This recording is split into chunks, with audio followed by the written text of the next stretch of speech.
Hello everyone, अपना reaction पर आपका स्वागत है। आज हम जिस वीडियो पर रिएक्ट करने जा रहे हैं उस वीडियो का टाइटल है तंजानिया में फैल रहा हिंदू धर्म, हजारों मुस्लिम बन गए हिंदू। तो देखते हैं किस तरीके की वीडियो है। अगर आप न्यू है चैनल पे, चैनल को सब्सक्राइब कर दीजिएगा, लाइक कर दीजिए, शेयर जरूर कर दीजिएगा और हमारे चैनल को सब्सक्राइब करके हमें सपोर्ट जरूर कीजिएगा। और ये जो चैनल है उनका नाम है, चैनल का नाम द साइंटिफिक हिंदू। आप यहाँ पर विजिट कीजिएगा और इनकी वीडियोज़ को देखिएगा। ठीक है, तो वीडियो को हम शुरू करते हैं।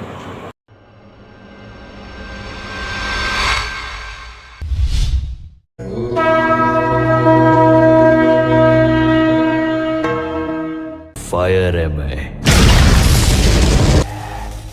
झुकूंगा नहीं।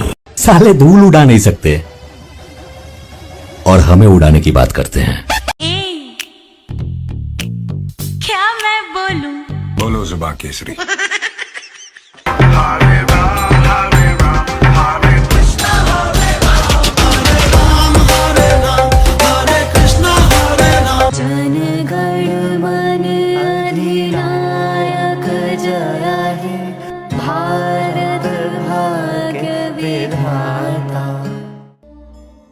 दोस्तों, ये हैं किली पॉल और उनकी बहन नीमा पॉल। सोशल मीडिया पर आपने कई बार इन्हें देखा होगा। किली पॉल को भारत से बेहद लगाव है और इसका सबूत उनके इंस्टाग्राम अकाउंट से मिलता है। इन्होंने अपनी इंस्टा प्रोफाइल पर जय हिंद लिखा हुआ है। भारतीय हिंदी गानों पर उनकी जबरदस्त लिप सिंक देखकर हर कोई चकित रह जाता है किया हम पे कैसा सितम, और इसीलिए भारत में उनके बहुत सारे फैंस हैं। दोस्तों, किली पॉल के इसी टैलेंट का कमाल है कि पीएम मोदी भी मन की बात कार्यक्रम में उनकी प्रशंसा कर चुके हैं। इन दिनों फेसबुक, ट्विटर और इंस्टाग्राम पर तंजानिया की दो भाई बहन किली पॉल और उनकी बहन नीमा ये बहुत चर्चा में है और मुझे पक्का भरोसा है आपने भी उनके बारे में जरूर सुना होगा। यही नहीं, भारत सरकार ने इन्हें सम्मानित भी किया है। दोस्तों, आप सभी ने जब इन्हें सोशल मीडिया पर देखा होगा तो आपके मन में भी ये ख्याल जरूर आया होगा कि आखिर ये दोनों कौन हैं, कहाँ रहते हैं।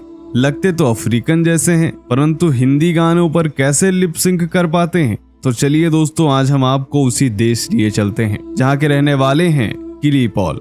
इस देश में हिंदी और हिंदू धर्म क्यों इतना लोकप्रिय है, आखिर क्यों हजारों लोग अपना रहे हैं हिंदू धर्म।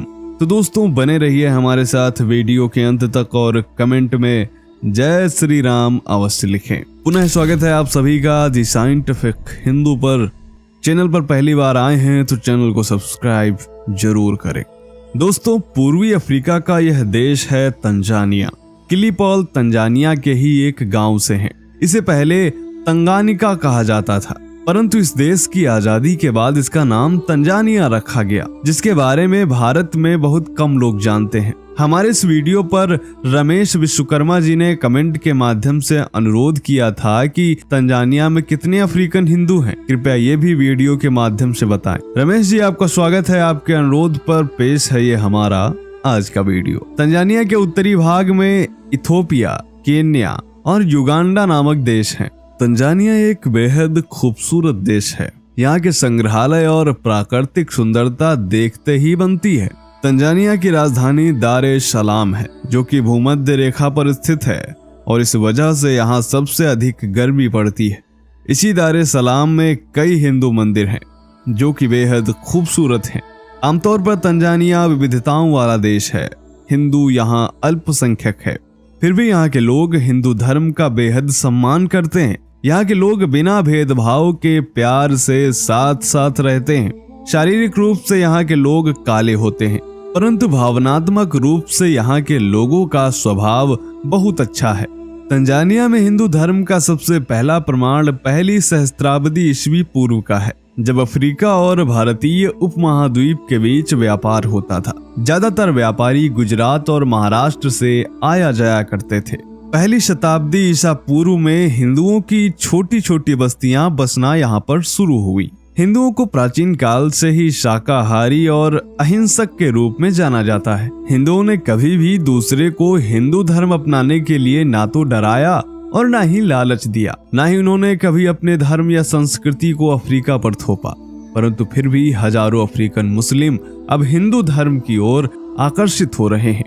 एक रिपोर्ट की बात करें तो उसके अनुसार 2010 में तंजानिया में रहने वाले हिंदुओं की संख्या 50,000 के आसपास थी, परंतु यह सभी भारतीय नहीं थे बल्कि अफ्रीकन हिंदू ही थे। मौजूदा समय में यह संख्या काफी ज्यादा है क्योंकि अब हजारों गुजराती भारतीय भी तंजानिया में बस गए हैं। तंजानिया का मुख्य धर्म ईसाई है। इसके अलावा यहाँ पर इस्लाम, यहूदी, बहाई तथा बौद्ध, सिख व हिंदू धर्म मुख्यतया मौजूद हैं। एक अनुमान के मुताबिक तंजानिया में ईसाई और मुस्लिम धर्म के बाद तीसरे नंबर पर हिंदुओं की संख्या सबसे ज्यादा है। वैसे तो तंजानिया की मुख्य भाषा स्वाहिली है, परंतु यहाँ हिंदी, अंग्रेजी व गुजराती यह भी बोली जाती है। यहाँ की करेंसी को शीलिंग कहा जाता है। भारत का 1 रुपया 1.5 शीलिंग के बराबर है। यानी यदि हम 10,000 रुपयों को शीलिंग में बदलें तो हमें 15,000 शीलिंग बदले में प्राप्त होंगे। सबसे आश्चर्यजनक बात तो यह है कि यहाँ पर रोड के किनारे सैकड़ों करेंसी कन्वर्ट करने वाली दुकानें मिल जाती हैं, जिसे देखकर आप निश्चित ही दंग रह जाएंगे। हमारे यहाँ फुटपाथ पर जैसे सब्जियां मिलती हैं, वैसे ही तंजानिया में फुटपाथ पर आपको नोटों के बंडल नजर आएंगे। सबसे हैरानी वाली बात यह है कि कोई सुरक्षा विशेष भी नहीं है, फिर भी कभी लूटपाट नहीं होती।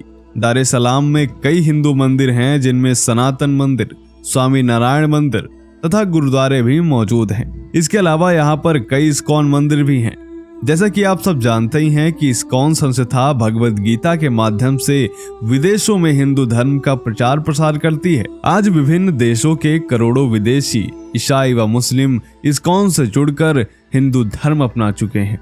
इसी तरह तंजानिया में भी हजारों मुस्लिम व ईसाई इस्कॉन के साथ जुड़ रहे हैं और हिंदू धर्म अपना रहे हैं। हरे कृष्णा कृष्णा कृष्णा हरे हरे।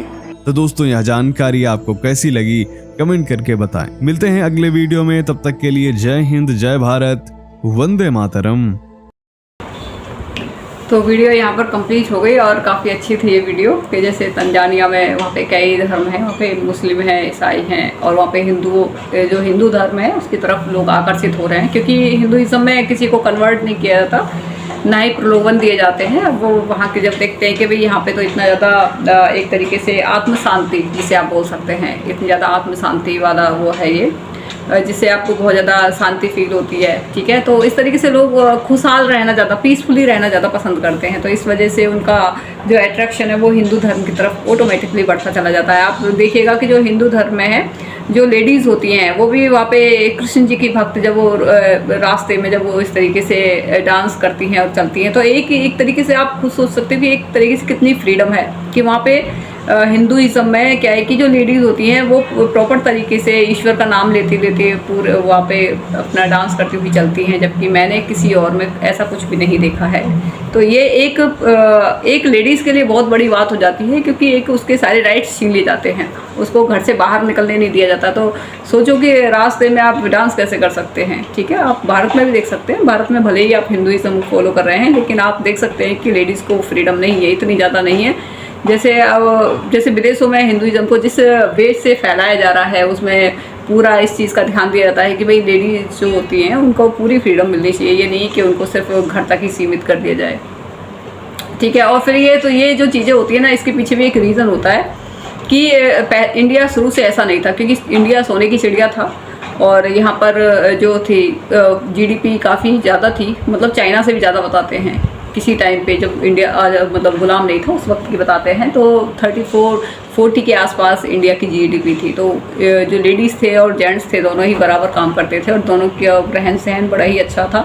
और क्या बोलते हैं, एक ऐसा नहीं था कि लेडीज़ बहुत ज़्यादा उसमें से घर में ही बंद कैद करके रखना होता है, इस तरीके से कुछ भी नहीं था। जैसे आप ये देख सकते हैं कि जैसे अमेरिका में रहती हैं लेडीज़, इस टाइप से आप बोल सकते हैं, क्योंकि वहाँ पे इस तरीके से यहाँ पे खुशहाली थी।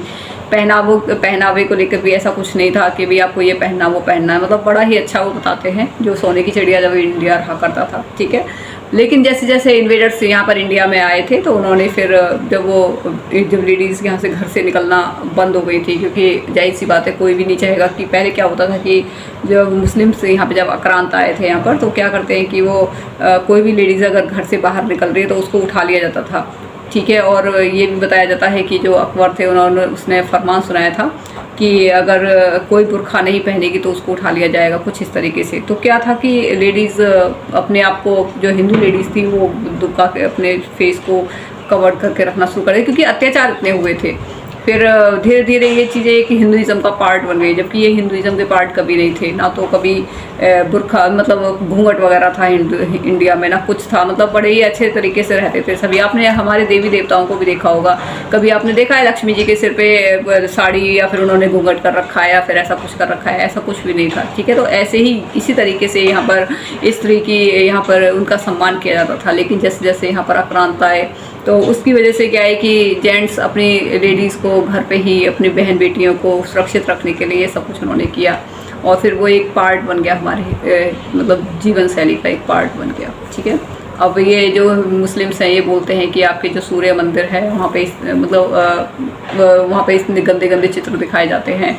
तो हर चीज़ के पीछे कोई ना कोई रीज़न ज़रूर होता है। जो मुझे लगता है वहाँ पे जो एक तो वहाँ पे आप जिसे बोलते हैं यौन शिक्षा आप बोल सकते हैं, उस वक्त पे जो यहाँ पे आध्यात्मिक इतने ज़्यादा रहते थे लोग, जेंट्स जो थे वो इतने ज़्यादा आध्यात्मिक जीवन शैली थी उनकी, वो लेडीज़ के प्रति अट्रैक्ट ही नहीं होते थे ज़्यादा। मतलब उनको ज़्यादा वो नहीं रहता था कि जैसे रहता है ना कि मैंने औरों में देखा है कि लेडीज़ को इस तरह ढक के रहना चाहिए, ये करना चाहिए, वो करना चाहिए, अदरवाइज़ कभी जेंट्स का मन मचल गया तो ये हो गया, वो हो गया। तो ये यहाँ पे इस तरीके से नहीं था, क्योंकि यहाँ पे आध्यात्म पे ज़्यादा फोकस किया जाता था, ठीक है। आध्यात्मिक लोग रहते थे यहाँ पर, वैसे पूजा पाठ करते थे। तो उन सब चीज़ों से वो जो लेडीज़ होती थी उसको भी स्त्री, वो देवी के रूप में उनको मानते थे। तो कभी उनको गलत नज़रों से, गंदी नज़रों से नहीं देखा करते थे।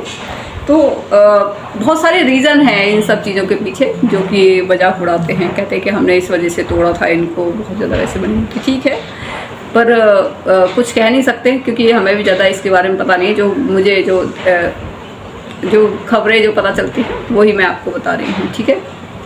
अब जैसे इन्होंने बताया तंजानिया में ये हिंदू धर्म के प्रति काफ़ी ज़्यादा वो आकर्षित हैं और ये इस तरीके से, और इनकी फ़ैन फॉलोइंग भी काफ़ी ज़्यादा है, 4.1 मिलियन, पता नहीं कितने लोग इनको देखते हैं, ठीक है ना। तो अच्छी बात है अगर आपको हर उन सब चीज़ों से सुकून मिलता है, शांति मिलती है, फेम मिलता है। और मोदी जी ने भी इनके बारे में बताया है कि सभी को खुशी होती है कोई हमारे धर्म में आता है तो जी, फिर उसमें कोई गलत भी नहीं है, क्योंकि हम किसी को गलत करना तो सिखा नहीं रहे हैं, ठीक है। अगर आप अपनी जीवन शैली सुधर रही है, क्योंकि एक जो भारतीय कल्चर रहा है वो काफ़ी रिच रहा है, ठीक है। तो वो किसी की ऐसा नहीं है कि उसके जीवन शैली को बिल्कुल ही चेंज हो जाती है।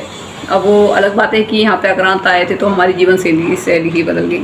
वो हम देखते हैं राजस्थान की साइड देखते हैं या फिर कहीं भी देखते हैं, लेडीज़ के साथ में मतलब बिल्कुल ही घूंघट में रखना, ये सारी चीज़ें, क्योंकि ये सारी चीज़ें हिंदुओं के साथ में, लेडीज़ के साथ में सबसे ज़्यादा अत्याचार हुए हैं।